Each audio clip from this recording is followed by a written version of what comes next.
There you go. How's everybody doing out there? I'm feeling great. I'm feeling good. I'm feeling fantastic. Yeah. It's your boy,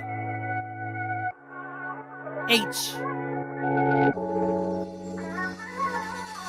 10 toes down in the middle of a crowd. You know that I'll help you out. You get no surprises. Welcome to the Barack Obama approved world's greatest podcast, Hyphen Nation. I am your host, Hyphen, aka Kellen Conley. How's everybody doing tonight? How's everybody feeling? How's everybody feeling today? Feeling great, feeling good, feeling fantastic. If not, that's cool too. That's cool too. So first and foremost, Lamb, I'm not retired. So what is that? What is that, sir? Oh yeah, you retired from podcast. Bro, you retired from podcasting. Where's my soapbox episodes, my guy? But on a serious note, I am gonna record that song that Mike the Menace over that Mike the Menace beat very soon. But I felt like podcasting because I made myself a deal. I started journaling, y'all. We're just gonna get right into it. I started journaling a little bit, made me a little list of goals. The journal's upstairs. It ain't nothing fancy. It's just a five subject notebook. It is not a Mead because Mead. Yeah. It's not a Mead 5-star. No, because I wasn't gonna pay $7 for no 5 subject notebook. No, it is a Top Gear. I think it's called. It was much cheaper and in my price range, so I appreciated that. It was just what I was looking for. Just what I was looking for.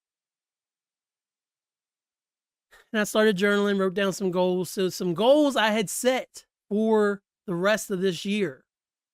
One of the goals was to record at least one episode of the world's greatest podcast. I'm sorry, the Barack Obama approved world's greatest podcast for the rest of the year. So that was in August. So I just missed August. I started journaling like mid-August. Here's September. And then we're going to try to get October and November and December. And I want to do more than that, but I want to have at least one episode a month. So, you know, your boy's busy, man. Your boy out here being fly. Your boy out here dropping songs, recording in front of closed movie theaters. One thing I think I noticed though is my lack of podcasting is affecting my speech. Either that or something else. But seriously, I be stuttering, man, and I normally haven't been stuttering, but there's been some time. I got to keep them vocal cords going. It gets the people going, man. You know what else keeps the people going? You know, see, just like, you know what else keeps the people going? You know what else gets the people going, man? You know what else keeps the people going, man? Morgantown weather report. Currently, that mother flipping, I'm sure I'll curse later, but I don't feel it yet. Heat wave finally broke a few weeks ago. It was a miserable summer. I love summer. Y'all know I love summer. I've been on this pod since 2016 saying I love summer. But man, this summer was hot. It was too hot. It was too hot, too hot, too hot for me. Gotta make some sense of the mess that we made. It's too hot, trying to get me a copyright hit on Twitch. Yeah. But the weather finally broke. It's 64 outside though. It was 80 something when I got in my car today. And the rest of the week, man, we looking at 73. Oh, that's today. 75 tomorrow, 76 Thursday, 77 Friday. Looks like it's gonna be a perfect weekend. Perfect weekend to do some mowing because I gotta get this yard mowed again. I gotta weed eat. I gotta clean some gutters, man. There's all kinds of stuff I gotta do. I gotta finish the floor in the side bedroom upstairs. And I need help to do that because I am not capable. I gotta finish caulking the bathroom properly. I did stop the leak. I know y'all know nothing what I'm talking about, but I had a leak from my upstairs bathroom, finally caulked it, and it worked. There's been no water. So pray for your boy, man. Pray for your boy. But it looks absolutely beautiful in the next 10 days. So I hope that wherever you may be, wherever you're hearing the sound of my voice, that the weather's beautiful for you too. I hope the weather is beautiful for y'all too, man. Let me calm down. I'm just so excited to be back. I cracked open my drink. It's just a Dr. Pepper Zero. Sponsor me, Dr. Pepper Zero. I got the candles lit. I got the incense not burning, but I got the remnants of my incense, I'm going to write that down. That's a terrible title. But remnants of my incense. But it rhymes, so I'm kind of into it. That's not how you spell incense. Anyway. I've been all right though, for real. I've been okay. Summer, as always, went too fast. Aaliyah is a middle schooler now. When I first started this podcast, she was 1.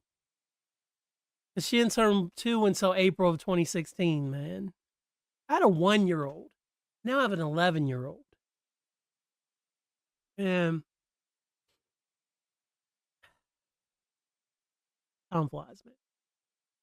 But for real,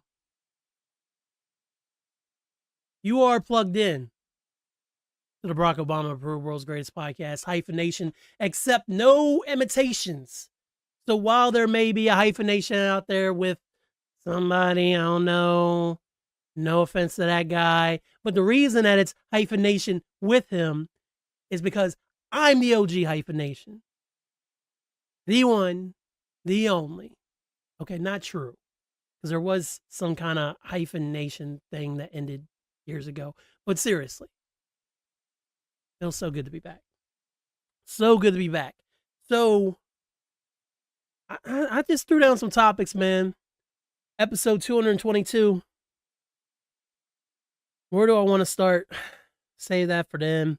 So I don't know if y'all are plugged in like y'all should be plugged in. And I say that because, as always, Hyphen Nation is brought to you by Hyphen Podcast Group, bringing great podcasts to the people, hyphenpodcastgroup.com. Now, your favorite, my semi-regular co-host, Marcus Show and Mad Love Robinson, and his intellectually unequaled partner, Kit Kat Chinetti. They just finished another summer season, right? And they did this 90s summer movie draft. And your boy was supposed to be on there. Well, your boy had to take care of some things that was going on, and he couldn't make it. He had to handle business. Mark Robb understood, and they hit up Michael Morano, who did a wonderful job filling in for me. But seriously, we should do this again sometime with Kat and Mark. 90s summer movie draft. Kat, Michael, Mark Robb, and Handsome Bane. All there, right? And they all did this draft of these different things that Mark Robb came up with in order to just to fulfill the rules of the 90s summer movie draft. So let me read you the rules real quick, because I'm going to give you my picks. Now, I was planning on coming home that day, sitting down, because I got off work at a decent time, recording didn't start till 8, sit down and really go through my list and have some backups and everything. Then stuff popped off and it didn't happen. So I just literally ran through this list because I realized I have to go now if I'm going to record. So I downstairs after I wrote this list. So we were drafting out of the following categories: best leading man, best leading woman, best villain, best drama, best comedy or horror, best teen/kids movie, sorry for hitting the mic, mega blockbuster, 150 million plus domestic box office gross, not worldwide. Best animated feature and a wild card movie. So, the movie must be released from May 1st through August 31st. You have to draft the movie. Oh, you have to draft the movie from 1990 through 1999. Once the movie is drafted, it cannot be picked in a different category. For example, if I draft Luke Skywalker in Best Leading Man, the movie Star Wars cannot be selected in Blockbuster. Of course, that came out in 1977. I'm leaving Best Teen Kids Movie category to your interpretation. As long as the movie is telling stories about / for kids, preteens, teens, it can be drafted. After selection, anyone can challenge the pick, and collectively, we will decide if the pick is good. For Mega Blockbuster, it is only going by domestic gross. Eligible movies, I put together a master list of U.S. summer releases. However, you can include foreign films in your draft. Keep in mind, all foreign films still must fall into the rules. Wild card can be anything under the sun that involves a feature film, leaving this to your interpretation to be creative with also. If the rules are unclear, if you have any questions, let me know. So, I don't remember what everybody picked. My original plan after I listened to this, I was like, yeah, I'm gonna do my draft on the next episode of Hyphen Nation. And this is the next episode of Hyphen Nation. This episode came out August 15th, so it is what it is. Kaboom. So if I draft something that already got picked, I don't think I did. I tried to use my brain really hard, but I will give you a brief synopsis of what my picks are for this draft, or actually give you my picks, and then I'll give you a brief synopsis summary of why I chose each one. So we will start with Best Leading Man. And I just only went from Mark Robb stuff. So I just went from his Excel sheet. It was very exhaustive. He did a wonderful job with that, as he always does. Best Leading Man, I had down Keanu Reeves and Speed because I don't think anybody picked Speed. And I loved Speed. I love Speed. Absolutely love Speed. And I'm writing down something because I don't want to leave him out of this other category. Not Keanu, somebody else. Speed, like I know like Independence Day got drafted, Terminator 2 got drafted. There was a lot of stuff that got picked. I think True Lies got picked. I could be wrong. Shout out to Jamie Lee Curtis. If you know, you know. If you know, you know. It is what it is. Come on. Let me write this down too. Let me write that thing down too. All right. But then somebody caught my eye that took me away from Keanu. And mind you, that was like Keanu's, aside from Breakpoint, that was the movie that really put Keanu Reeves on the map, right? And I love Speed. I love Sandra Bullock in Speed. But I changed my pick to Blade, man. And out of the movies, as I was looking in that frantic time frame, that frantic window I gave myself, looking at all the movies, man, it was the one that really stood out to me as like, oh yeah, this is the Best Leading Man, I think. Because not only is it one of Wesley Snipes' most iconic roles outside of New Jack City, he got 3 films worth out of it, even though the third one he didn't want to be there, and he made it abundantly clear. He made a damn near classic first 2. I love 2 a little better than the first one. 2 was my first.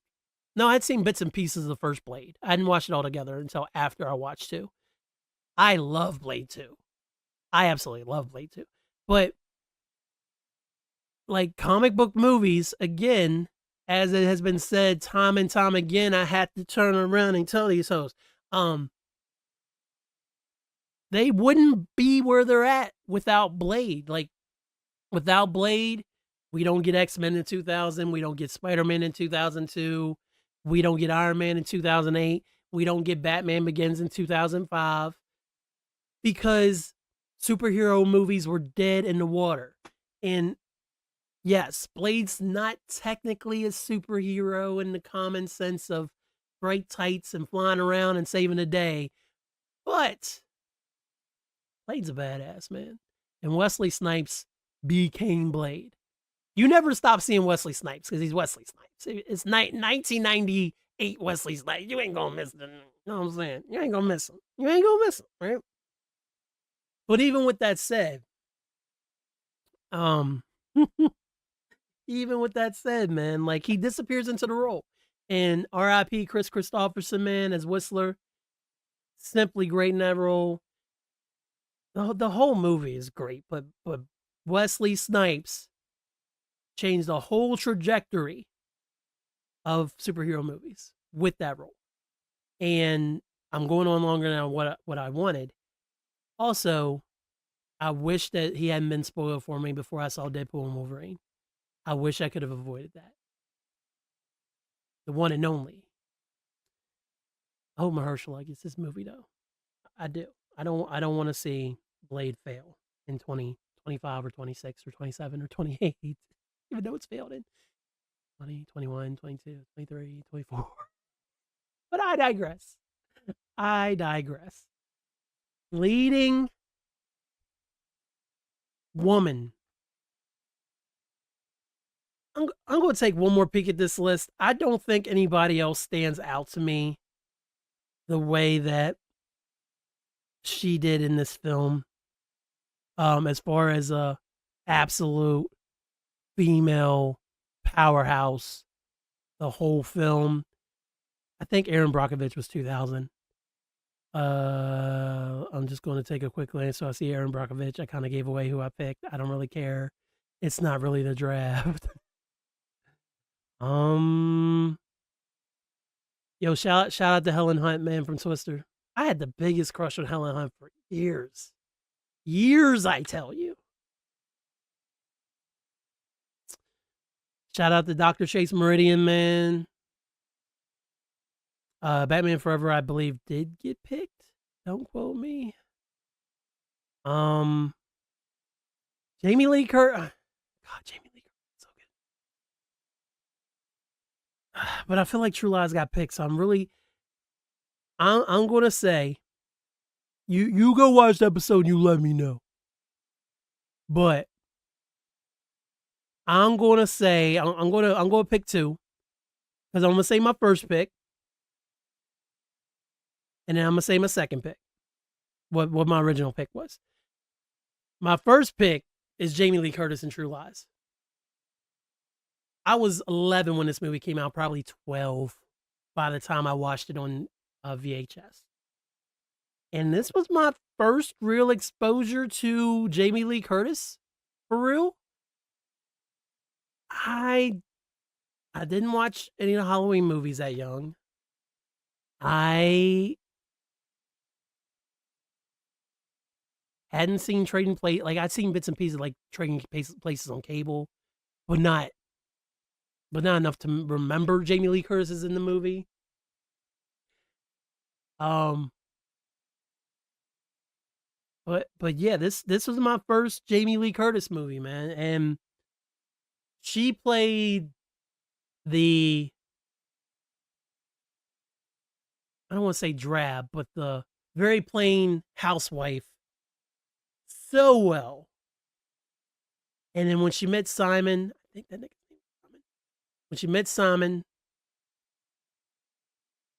like, it was cool, you know.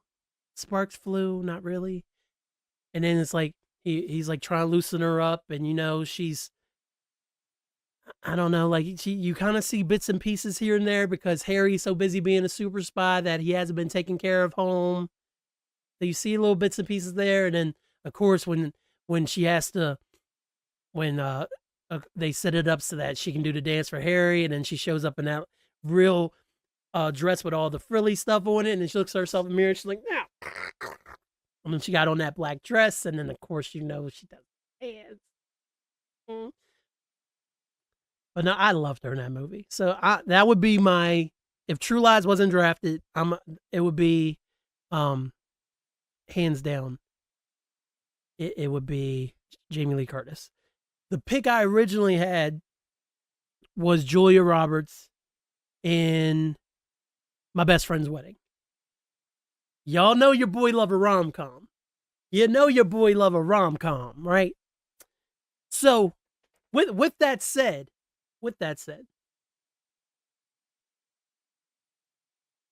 I used to be hating on Julia Roberts forever, and there was no reason to. I didn't think I liked Pretty Woman for the longest time, and so I held that against her. But even from the first time I watched this, she's funny. You can't take your eyes off her. She got the iconic red curls bouncing everywhere. She delivers such an earnest performance. In the middle of all this crazy stuff, all these iconic things are happening around her. Well, the most iconic thing is "Say a Little Prayer for You." That's the most iconic. Her and Cameron Diaz have great chemistry. Her and Dermot have great chemistry. I feel bad, but I can't remember what the name of her best friend that she was trying to get with in that film, what that actor's name was, but we got it right here. Dang, that's Rupert Everett?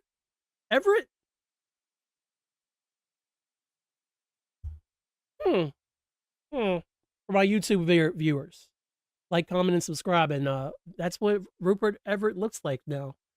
Huh. No clue. But she's just so good the whole film, I think. And that's my vote for leading lady. Next category is best villain. My first instinct was to write down Buddy Love from Nutty Professor. I don't think Nutty Professor was chosen in anything. But then I switched it. This is more of a tie. Only because Dennis Hopper in Speed is so good. He's so good, man. Like, it's insanely... he's insanely good. There's just nothing beyond that.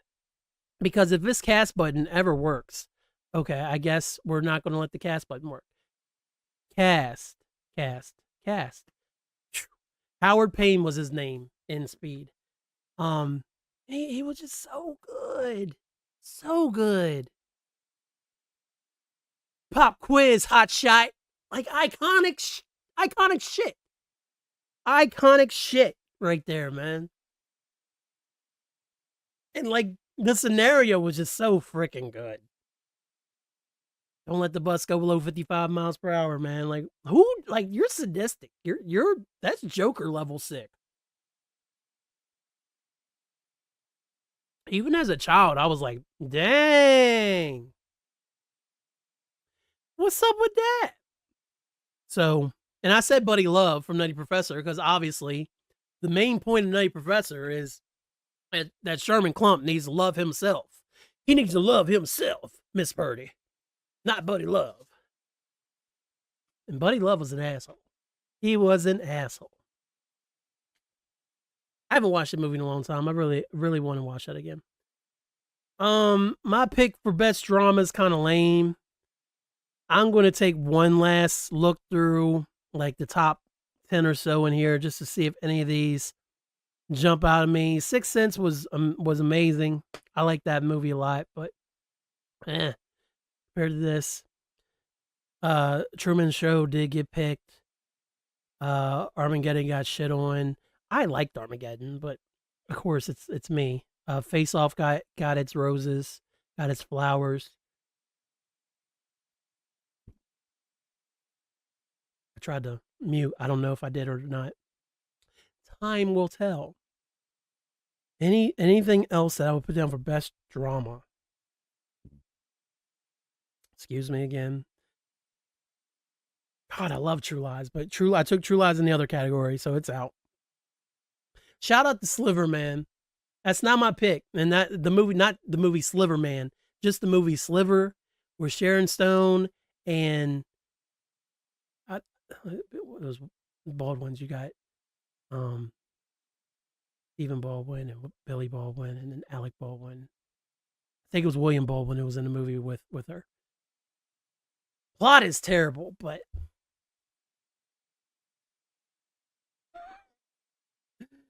my younger self appreciated that film. Yeah. Ooh, hoo, hoo. Fugitive is so great. I should pick Fugitive. Should pick Fugitive. I'm not going to pick Fugitive. Anything that's Shot the Boys in the Hood, of course. Thelma and Louise. Point Break got picked.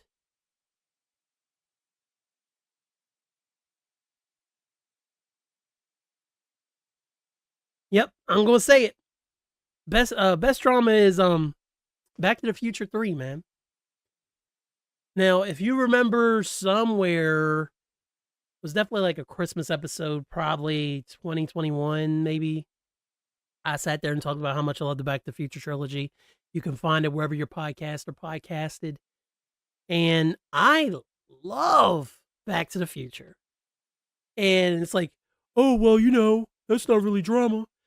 There was so much drama, man, because I will stand by the fact that the train heist and getting the train up to 88 miles per hour so that they can go back to 1985 is a great enough scene to hold anybody's attention for the duration from the time that Marty and Doc roll up on that train and take it.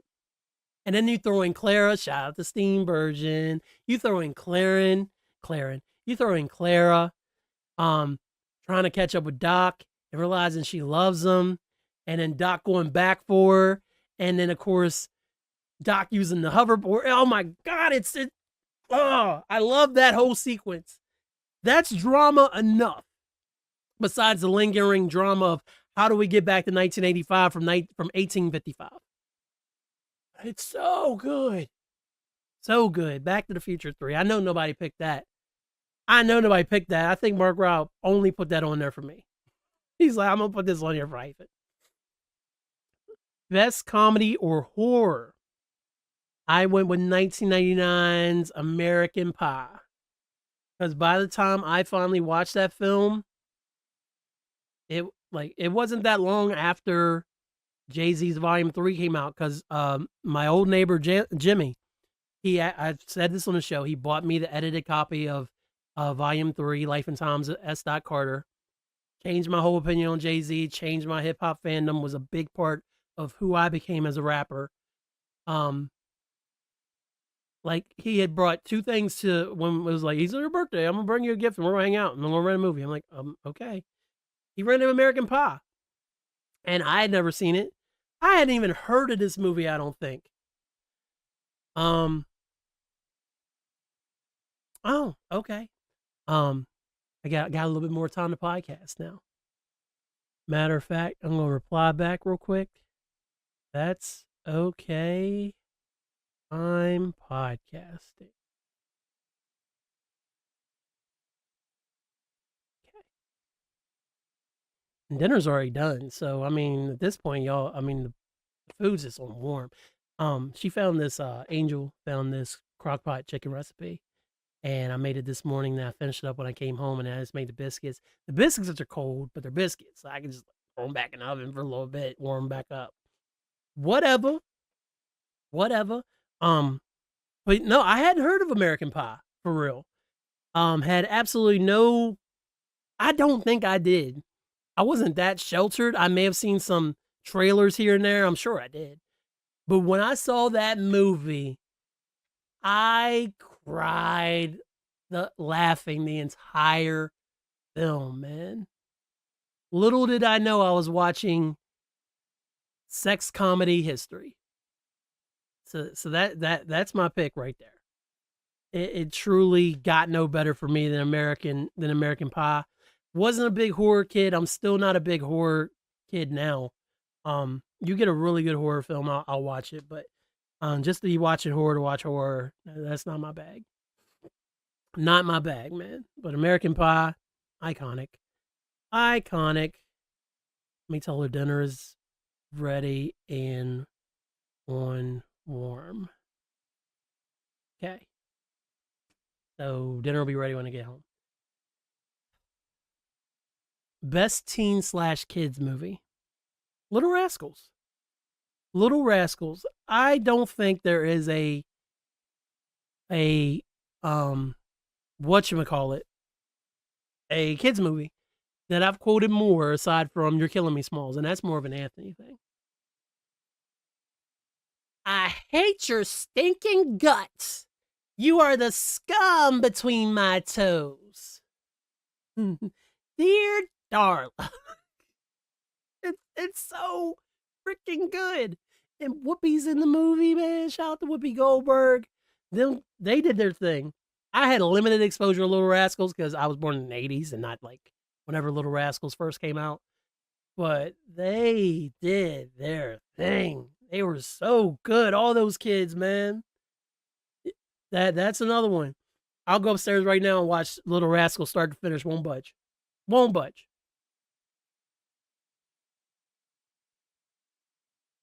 It's nothing.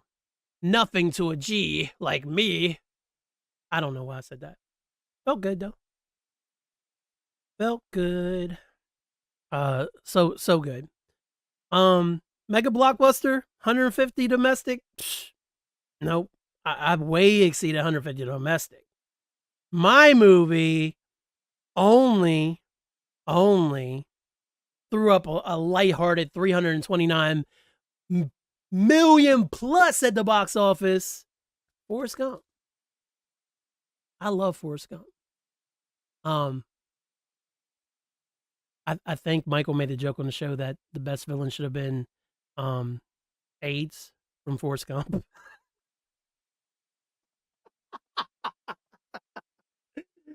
But I don't think that's what his pick was. So my pick is Forrest Gump for Mega Blockbuster.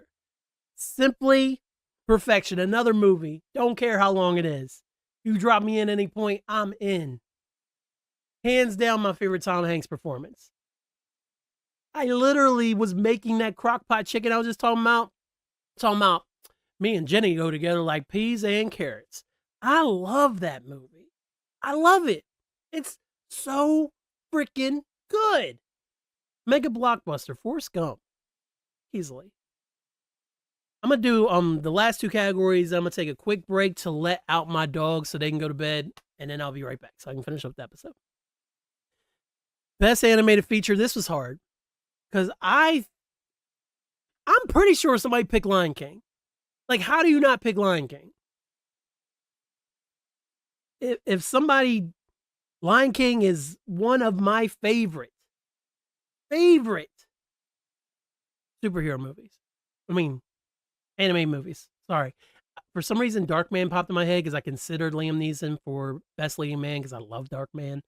And then that popped in my head. Also, shout out to Son-in-Law. Underrated 90s comedy. I just watched it not that long ago. I like how I just threw I don't want to put those changes. I like threw this back here like it's behind me or something. I'm so strange. But I'm not going to pick Lion King only because I feel like Lion King is picked. I was on the show. I challenge myself to find an animated movie that truly rocked my face off. And I landed on South Park Bigger, Longer, and Uncut, man. Now, let me tell you my story about this. Of course, when South Park came out, I was watching it. What was it, 10 o'clock Thursdays when it first came on? I would watch it, be sneaking and watch it because I knew my parents were going to be. They were not trying to let your boy watch South Park once they knew what South Park was. I couldn't even watch Simpsons. Whole time I was in the house, pretty much.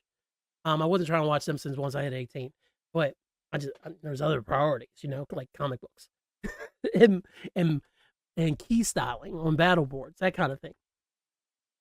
And but like the movie came out and I stopped kind of watching South Park and I was like, yeah, I like South Park, but I just didn't keep up with it.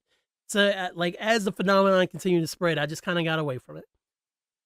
Then I don't know who it was, but someone at Potomac State let us borrow the South Park VHS, and me and Wes and Mark and Ed and Steve, we were dying over how funny that movie is. Like, it does not get enough credit South Park in general will never get enough credit for the ground that it was able to break after The Simpsons. Like, all y'all be like, oh, Family Guy, and no offense to Bob's Burgers or Family Guy or American Dad or any of that stuff, or shout out to my dudes over at Futurama, which obviously is Simpsons people, but you know. But that South Park movie took it there, and they did not give a fuck. It was amazing. It was amazing. Last pick, my wild card. So I could pick any movie I wanted. Now, if y'all can see the list, y'all might have a shot if y'all know me well enough as to what I picked. I picked Eddie. I picked Eddie starring Whoopi Goldberg when she becomes the head coach of the New York Knicks.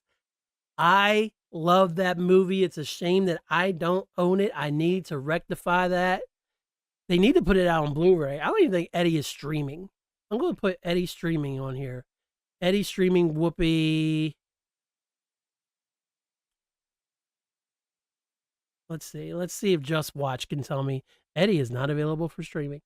I should own this freaking movie, man. I just love that movie. Yvonne Make Basket. It's. I wish I could explain it to you. I really do. Let me see how much Amazon is charging right now. They want $32 for Region 2 DVD. What about you, eBay? Can your boy get it for a decent price? Acceptable, good condition. There's good condition, free shipping for $5.96. I love that movie. I love Eddie. I don't know what it is. Yes, I do. It's the NBA. It's NBA players. R.I.P. Malik Sealy. It's Whoopi Goldberg. And it's All the Way Live by Coolio. I love that movie. That's my wild card pick. So that's what I drafted on September 9th for the draft that we originally took place on August 4th. And I got some spam in the chat. Let me get that spam real quick. Hold, please. There it is. Actually, I'm going to go ahead and take this break real quick and get these dogs and get this spam out of there. So hold on 1 second, guys. What up, fools? It is I, Oroku Saki, aka The Shredder, here to talk to you today about the Shredded Pod, starring me, Oroku Saki, and my partner, producer, best friend, Krang. Krang, say hello. Now, Krang's shy. Anyway, the Shredhead Podcast, we talk about stuff like hoops, you know, the National BA, the W National BA. We talk cretins, fine aunties, goats onlys, no turtles ever. They tragically passed on. I didn't do it. So stop listening to those cornball relationship podcasts about $200 and fixing plates and whatnot, and listen to my cornball silly Billy podcast, the Shredhead Podcast.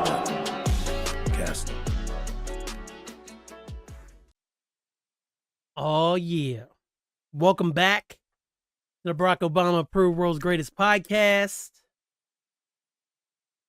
Yeah, I hope y'all enjoyed the 90s summer draft, man.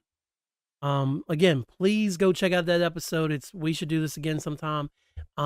If you go to any of the Hyphen podcast group, social media, you should see it on there. You'll see a link or directly to the site that gives you all kinds of options to watch it. So watch it because it's great. It's fire.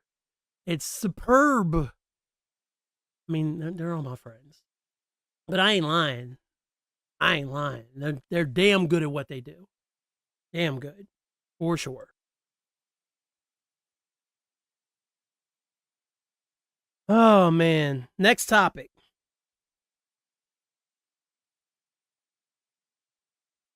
I watched the new season of King of the Hill, and I really liked it.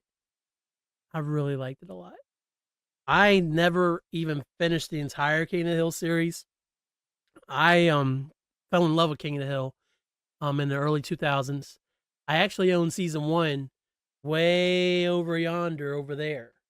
It's sitting over there chilling, and I watching my boy Jamie, and that's when I was like, "Oh, this is amazing." So anytime it came on Adult Swim or FX or anything, I was like, "King of the Hill's on, lock in, King of the Hill's on." The thing that I always loved about King of the Hill was obviously it's set in Arlen, Texas, and it was centered around Hank Hill and his family, his wife Peggy, and his son Bobby, and then their neighbors, and as Bobby just going through the normal motions of being in elementary school, and Hank sells propane, and neighbors, Nancy's having an affair with John Redcorn, and Dale, her husband, has no clue, even though his son is clearly Indian.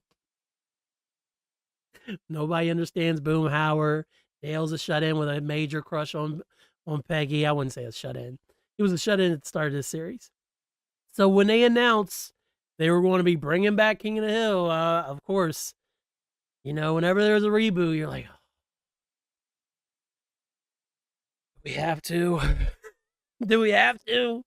Really? Why? Why do you need me to do a reboot? But they did their damn thing. I wish it was longer than 10 episodes, because after the first episode, I was ready to watch 24. But it was only 10 episodes. Hank and Peggy just got back from Saudi Arabia.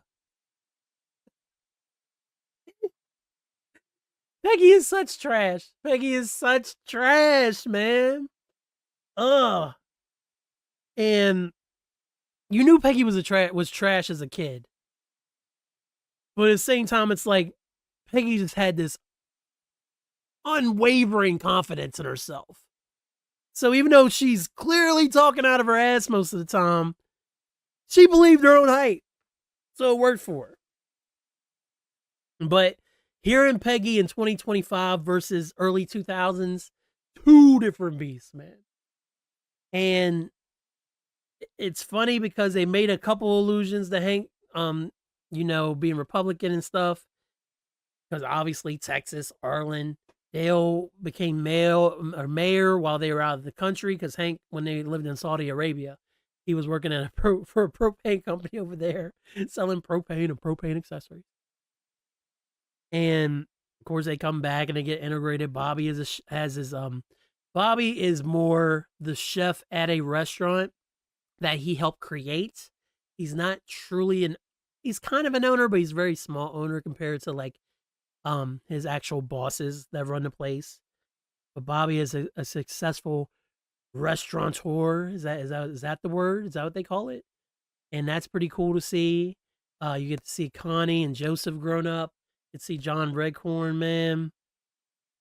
And they do some impactful stuff in those 10 episodes. I'm not going to dig too deep into it because I really encourage you to go watch it on Hulu and Disney Plus. That's going to be my next topic right there. Right there. Or on Hulu right now by itself while it still exists. That would be cool. And, just check it out. See what you think. All that stuff. But I think it's really good. They did an amazing job. And it's funny that Mike Judge, man, like he made this amazing universe in the early 2000s and then obviously, in the late 90s, and then has now revived it. But that same dude also gave us Beavis and Butthead. And I didn't mess with any of the Beavis and Butthead revival stuff. If y'all like the Beavis and Butthead revival stuff, my Beavis and Butthead days ended after high school. He had some funny stuff. It was of the moment, but nothing I need to revisit. So first recommendation, I think, would be King of the Hill, the new season on Disney Plus. Hulu on Disney Plus. Also, another recommendation I want to give real quick is, I don't know if y'all heard about this guy on TikTok. It's not just a guy, but his name on TikTok is Jay Renshaw. Jay Renshaw, RENSHAW. And he is from an improv company in LA, I believe. and him and like some fellow actors decided to make this character and center him in an office work environment. And they've been doing short form episodes for the past few months. And my coworker Rachel put me onto him. And the character's name that Jay Renshaw came up with, the character's name is Chit. And my guy got a bowl haircut, wears the same red sweater vest all the time. He says things like, yeah, success. Back to it then. But then the video that got me, the video that really got me, he walks into one of the offices and there's this lady named Linda and then his boss, Pete the boss? Peter's the boss. And he walks in and they're just having a conversation and Chip walks in and says, "Is there a black person here?" And they're like, "What?" Mind you, Linda's black. He's like, "I said, is there a black person here?" And Peter's like, "Chit." And like, Kyle, he's the guy holding the camera, but Kyle is like the narrator of the whole series. He's like the dude who tried to get with Pam in the last season of Office. He's that guy. And he's like, "Shit, I can't believe you said it." So you actually hear him talking behind the camera, of course. So he's a character. You just don't see him. And it's like, "Chit, what are you saying?" He's like, "Is there like someone left their person here? Is there, or is this, I give it away." He's like, like, "Is there a black person here?" And then Linda's black. And she's like, "There's also a white person in here." And she's also, "Let me sit down my sparkle." And she getting all heart fired up. And then Chit goes, "Oh, there it is." He lifts it up and it's a black purse, which, yes, I just gave away the joke. And then Kyle says, "Chit, did you mean a black purse?" Chit's like, yeah, black purse. Success. I encourage you to go to either TikTok, they're on YouTube. I would assume they might be on Instagram. I'll watch them on TikTok. Start from the very beginning. They're only a couple minutes each. And just watch each one as they finish. Learn the lore, explore the world, laugh your ass off. Because it's amazing. It's high quality H2O in a dry ass world. And I think they only have 2 episodes left before they wrap up this first season. Or they might be like, "Fuck it, we're done. It is what it is. Kaboom." And I keep saying that because I doubt y'all heard about this, but there's this YouTuber named Ryan Trahan. And a few years ago, he went across America with just a penny. He started with a penny and he got across America to give Mr. Beast a penny. That a penny ended up being this giant, monstrous penny. He did a 50 states in 50 days series this summer with his wife. And the idea was that he had booked all these Airbnbs in all 50 states over the course of 50 days. And they had to travel between the states, get to the Airbnb, and then stay in that Airbnb overnight in order to not fail the challenge.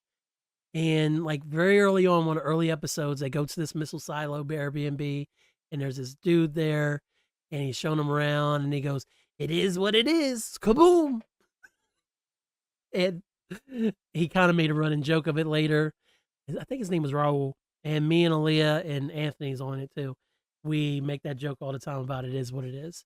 So I'm pretty certain there is an episode in the archives called "It Is What It Is" already.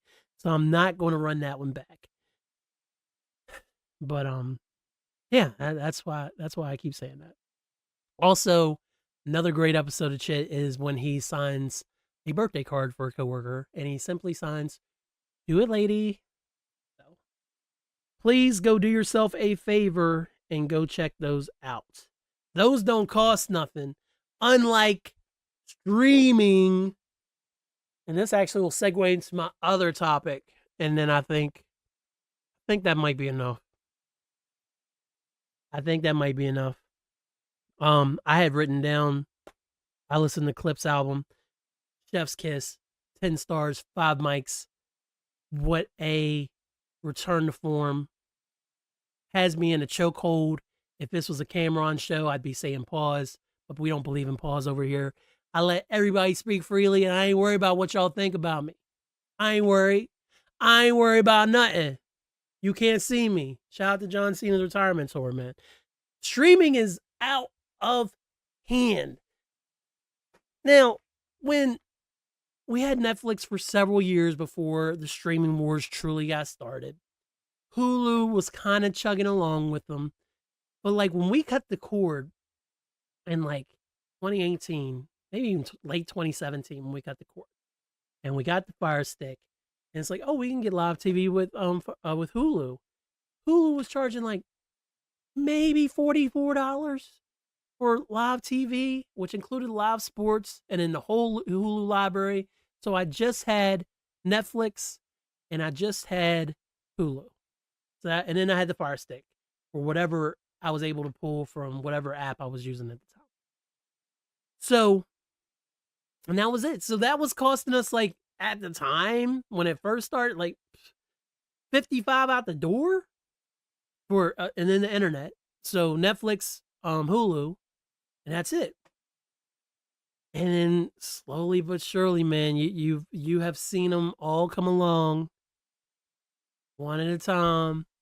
The WWE Network had become a thing by 2014, and that was a standalone thing. But I didn't even want to pay the $9.99 for it.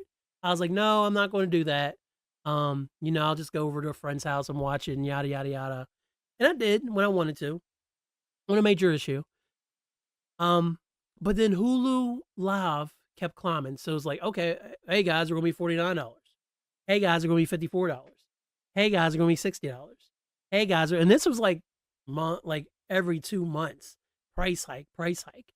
I don't know how expensive it was when we finally canceled the Hulu Live, but it was at least up to 70 something for Hulu Live when we canceled it, which was crazy. Then in the middle of all that, YouTube Red became a thing, which was like YouTube Premium, and then YouTube, which became YouTube Premium, and eventually became YouTube Live or YouTube TV on top of that. Tried YouTube TV, and the price point wasn't bad, but I didn't love the interface that much. And then again, I was like, I don't watch enough live TV for this, so it was just Netflix and Hulu, and I wasn't paying for YouTube or anything like that then. And then from there, what else got added? Of course, HBO Max started. Didn't jump on that boat right away. I was like, I usually didn't have HBO anyway, so what's the big deal? So I wasn't worried about that. Stars got their own thing. Peacock started.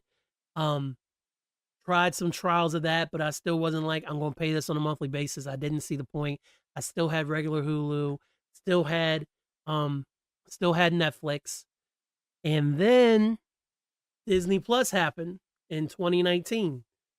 I think it was 2019. I think Disney Plus launched. Yeah, Disney Plus definitely launched before COVID. 2019 happened. Lamb was like, yo, I'm going to go ahead and get it. Y'all can all use my login. And so we used Lamb's login for years. And then finally I had to break down because I was paying for Hulu. And I was like, well, let me stop riding Lamb's coattails, even though he said I'm retired. And let me go and pay for Hulu. And I'll do the Hulu, ESPN Plus, and Disney Plus bundle, and I'll do it without ads. So it's still not bad for all of it. But then I had Netflix and I had the bundle. But then I'm paying for the bundle for all this ESPN stuff. I never watched the ESPN stuff. Ever watched the ESPN stuff. And it's just like, I don't know. Like I was like, why am I doing this? So I cut the ESPN, scaled it back down to Hulu, and Disney Plus, and then Netflix. But then somehow in there, probably a couple of WrestleManias ago, I ended up getting Peacock, and I was doing the cheaper one with the ads, but then they weren't showing me all the promo videos during WrestleMania. So I went ahead and took it up to premium, and still Peacock is one of the more reasonably priced things. But then on top of that, we had AMC Plus there for a while, so I could watch Better Call Saul and Walking Dead and Fear the Walking Dead. So we were doing that all the time. So that was an added fee. And then I got into BMF. So Stars is hella cheap because Stars will run a special for $1.99 for 3 months all the time. So Stars is not a problem. Ended up with HBO Max somehow with ads, fairly priced. Don't mind the ads there. So I kept that. And What else do we have up there? That might be everything for right now. That might cover everything. But it's just so much stuff. And now, oh, I forgot. I have YouTube Premium because finally I was just so locked into YouTube. I got it. Locked in has to be the episode title at this point. I've said locked in twice. Locked in. I was so locked into YouTube. I was like, I'm so tired of watching these ads. I don't want to watch these ads anymore. So I'm YouTube Premium, dropping $14 a month on that. But now, like all the cable channels or all the sports leagues have switched their deals up. NBC has taken basketball from TNT. ESPN kept it. And then of course there's still some other, I think someone else has basketball. Like Prime has Thursday Night Football and has had it for like 3 seasons. NFL Red Zone or NFL League Pass went to YouTube last year. And now ESPN's bringing in this freaking ESPN streaming app that they want to charge me $30 for so I can watch a WrestlePalooza PLE? Are you serious? Where you want to watch me watch alleged sexual assaulter Brock Lesnar or sexual deviant Brock Lesnar wrestle John Cena? Which is a major turnoff for me. I watch all my WWE stuff on Instagram. Shout out to my dude, Santi Zap. I watch him all the time. He's always posting clips. Or I watch WWE clips. And they brought back AJ Lee. And I'm just kind of like, Punk keeps getting screwed out of the title. He deserves to be because he has to pay his dues and it's working. It's a great story. So there's that. And they want me to pay all of this money, $30 to watch WWE featuring Brock Lesnar. I was good with him having that amazing match he had with Cody a few years ago before he disappeared, before all this stuff came out about him and Vince. I never seen Brock Lesnar wrestle again. But apparently I'm going to watch him do it some more in his cowboy hat. Fuck Brock Lesnar. Fuck him. I'm just so turned off, man. Like, they brought back AJ. AJ was fun 10 years ago. It's cool to see her again. Seeing Punk smiling the way he does is awesome. I don't care. Naomi got pregnant, so that killed her whole run. Jade hasn't had a championship belt since tag team titles. Charlotte and Alexa are having a lot of fun. I guess Jay's going to be a heel now. Roman is out indefinitely after Braun speared him. Cena's going to retire soon, and that's super depressing.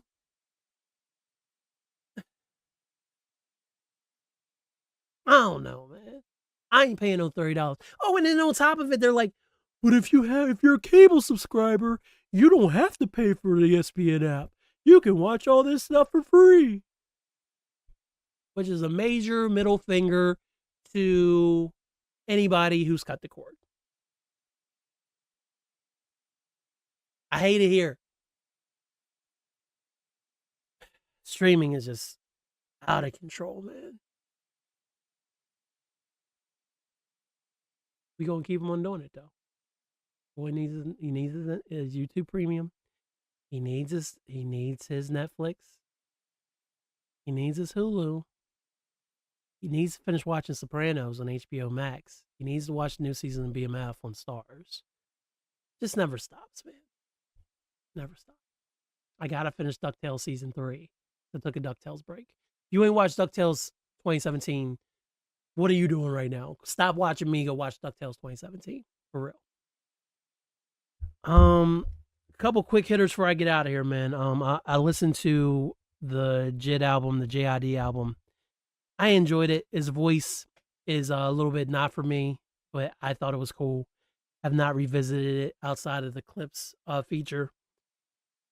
But besides that, man, I think we got it. I think we got it. I also listened to the Bobby Althoff Drake interview. And I came to the realization that Drake is who he is. We're never going to have So far gone, Drake. We're never going to have Take Care Drake again, or Nothing Was the Same Drake again, or You're Reading This Drake again. As I've said for this on this pod many years, even though I did enjoy All the Dogs, when I listened to it that one time after he dropped Push Ups, we're never going to get the Drake that we fell in love with. If you were even a Drake fan to begin with, because some people never fuck with Drake, and that's their business. That's their business, but that's fine. Everything's fine. Who needs Drake anyway? Boy, he's. The sad thing is that the goofiness, I could relate to a lot of it, and I kind of felt bad for a second, but then I was like, fuck that. I am who I am. I don't care. I don't care. Hair flip. Toss.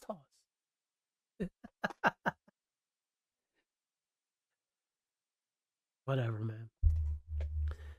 Hyphen Nation is brought to you by Hyphen Podcast Group, bringing great podcasts to the people. HyphenPodcastGroup.com. Also,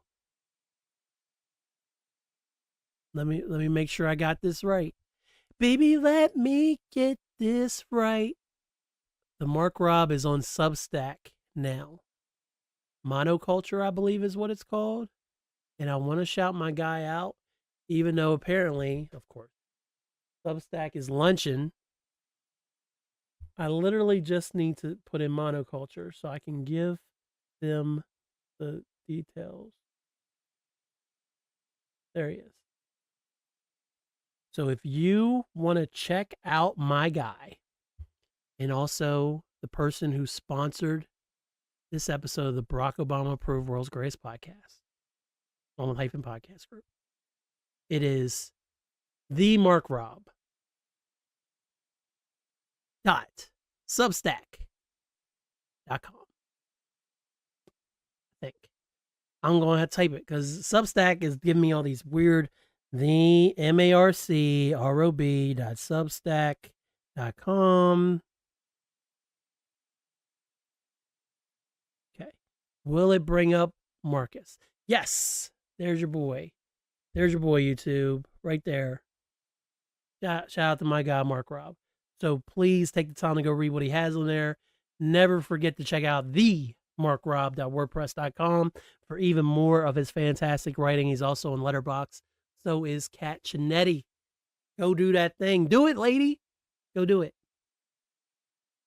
If for some reason you can't find any of the 222 episodes of the Barack Obama Approved World's Greatest Podcast anywhere, you need to reach out. And the only way for you to reach out is if you go to Hyphen Podcast Group at gmail.com. You can email me there. Hyphen Pod Group on Twitter. Hyphen Podcast Group on Instagram. Hyphen Podcast Group on Facebook. Or b-hyphen at gmail.com. That's BHYPHEN at gmail.com. The b-hyphen on Instagram. B-hyphen on Twitter. And b-hyphen on Facebook. You got it. Also b-hyphen.com. Any of those places, reach out, let me know. Tell us how you feel about the show. Give it 5 stars on your podcasting apps. Leave a comment on Spotify. Do all that stuff. Now, say all that to say this. Get that negativity out of your life. No matter what it may be, no matter what you have to do, you got to do you. Always. First and foremost. I actually had a conversation with my estranged family member who I've not spoken to for several years. The conversation was civil, but I told them what they did. They didn't apologize. And now they think shit's cool. It is not. You know why? Because I ain't participating in that negative energy, my guy, my gal, my non-binary pal or gal. No, I ain't got time for that. I only want to do things that bring me joy. Like Blackstreet in 1994. You bring me joy, joy, joy. That girl, she brings me joy. I think it's the first Blackstreet song I heard before I let you go. Before I let you go. I think. Pretty sure. Fun fact. Main thing is, man, don't put your time and energy into that, man. Break off. It's hard sometimes, but I promise you, in the end, it's gonna be it'll be worth it so much to protect your inner peace. I promise. Now, with that said, the people you do care about, call them. Write them a letter, message them on Facebook, send them a text, tell people that what they mean to you while they're still here. Give them their flowers, because you never know when it's their time to go. You just don't. R.I.P. to my dude Moose, man. You just don't. You don't know what people are going through. Also, with that said, please make sure you're trying to have kind interactions with people, because you don't know what the next man or woman or non-binary pal is going through. You don't. Your kind words could save their life or someone else's. Simple as that. Please do yourself that. Words of wisdom, man. Seize the opportunity. Because I wasn't going to record this pod. But when I had the opportunity, I got it together and I did it. I did it for the gram. Except not the gram. I did it for the pod. I did it for the podcast. I'm not retired, Lamb. I'm not retired. But seriously, I appreciate each and every one of y'all listening to the sound of my voice. It means the world to me that you take your time to listen to me. You could have been anywhere in the world, but you're here with me, and I appreciate that very much. I love you for it. So hopefully sooner than October. I say all that to say this. Thanks, y'all.